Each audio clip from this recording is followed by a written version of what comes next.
Maganda at mapagpalang araw po sa ating lahat. Sa araw na ito, ang aking ibablog sa inyo ay may kinalaman sa gusto nyong malaman na sa pamamagitan ng aking mga baraha ay malalaman ang sagot. Ito may kinalaman sa relasyon o sa pag-ibig, sa pananalapi o pera, sa inyong hanap buhay o karir, maging sa inyong negosyo, sa inyong kalusugan, at sa ibabang bagay na katulad ng kung kayo ay makakapunta sa ibang bansa o makapagtatrabaho doon. Sa mapamagitan ng paggamit ng aking baraha ay malalaman natin, diba? Ang sagot sa inyong mga katanungan. Bibigyan ko kayo ng 3 pagkakataon, diba? Na 3 tanong na ang tanong nyo ay ang sagot lang ay oo o hindi, diba? Halimbawa, makapag-abroad ba ako? Diba? Ang sagot yan ay oo o hindi. O ako ba ay papasa sa, kung ikaw ay isang estudyante, ako ba ay papasa sa aking, diba, pag-aaral sa taong ito? Gagraduate pa ako? Diba? O ako ba ay makakapasa sa interview, sa trabaho, o iba pang bagay? Diba? Kami ba ay magkakabalikan ng aking ex? Diba? O kami na ba ng aking BF ang magiging husband and wife? Yung mga ganyan tanong, di ba? Basta ang sagot ay oo o hindi. Sige. Maganda kayo ngayon ng unang tanong, Pwede nyo sabihin, ibigkas nyo, at hindi ko naman yan naririnig. O pwede nyo sa isip lang. Simulan na natin. Barahan natin, ibalasan natin ang baraha.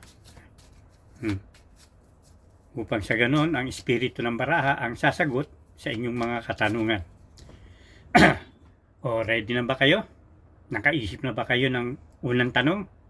No. Ito na. Sa unang tanong. Nakapagtanong na kayo, ito ang sagot. Sa unang tanong nyo. Siyempre, iba-iba ang mga nanonood, iba-iba din ang katanungan. Kung meron mga magkapareho, wala namang problema doon, no? Unang tanong, ito ang sagot sa inyong katanungan.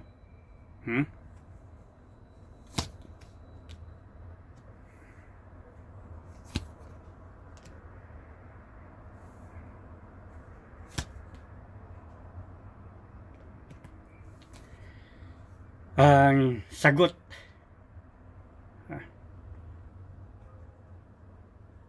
sa inyong tanong ay hindi. Yan ang sagot sa unang tanong. Batay dito sa baraha na aking binabasa.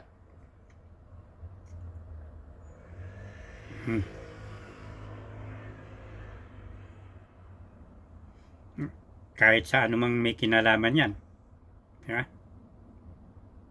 Mapapera, maparelasyon, mapakarir. Ang sagot ay hindi. Kayo nakakalam dyan sa inyong katanungan, pero inuulit ko, ang sagot ng baraha ay hindi. Ihanda nyo naman ang inyong ikalawang tanong. Habang iniisip nyo kung anong inyong itatanong, kailangan balasahin natin ang baraha upang masagot kung ano man ang inyong katanungan. Ready na ba kayo?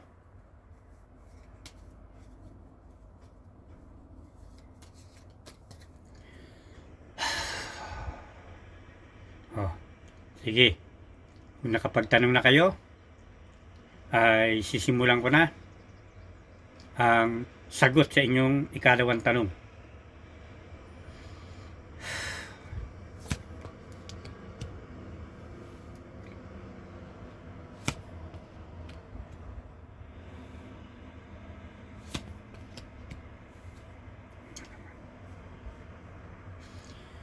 Oh,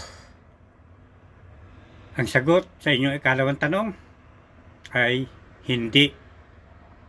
Kaya kung ano man ang inyong tanong na yan, saan man may kinalaman yan, yeah?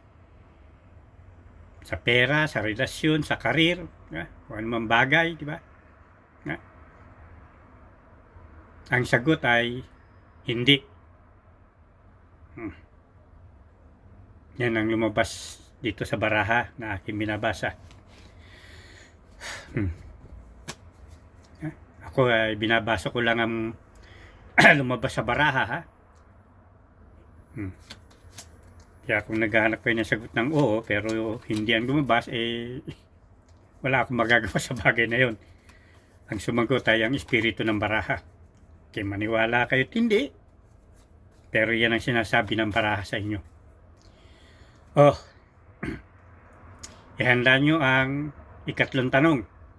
Isipin nyo mabuti sapagkat ito na ang huling tanong. Yeah? At ipakikita ko ulit sa inyo na binabalasa natin yung baraha.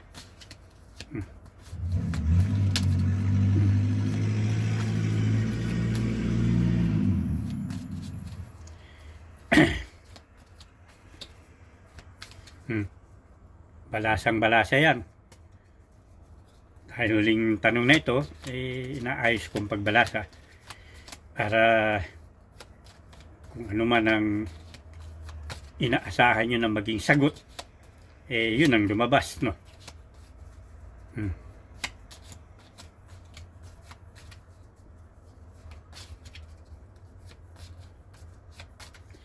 O, ready na kayo? Nakapagtanong na ba kayo ng ikatlong tanong? Ha? Dapat hindi pa ulit-ulit yung tanong nyo, ha? Dapat yan ay magkakaiba. Yeah? Yung tinanong nyo ng una, hindi nyo natatanunin ng ikalawa. Ha? Maging sa ikatlong tanong. Naintindihan po ba natin? Sige. Ito. At babasahin ko na ang sagot sa ikatlong yung tanong. Ano na naman?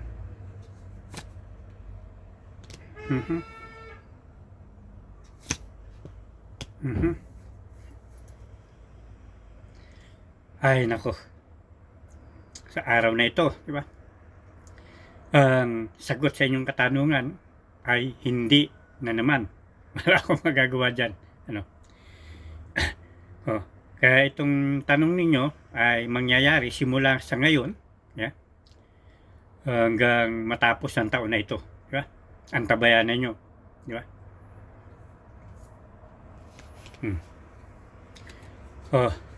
Hanggang sa muli, yeah? Tagal ko na rin hindi nag-vlog, no? Ito si Susadam Aglaon, si Ponaw, yeah? Sa aking YouTube channel ay si MS Nel, no? At kung kayo ay magpapagamot, di ba? I-message nyo ako, di ba? Sa aking Messenger o FB, yeah? Magamot ko kayo through online, di ba? Hanggang sa muli, maganda at mapagpalang araw sa ating lahat.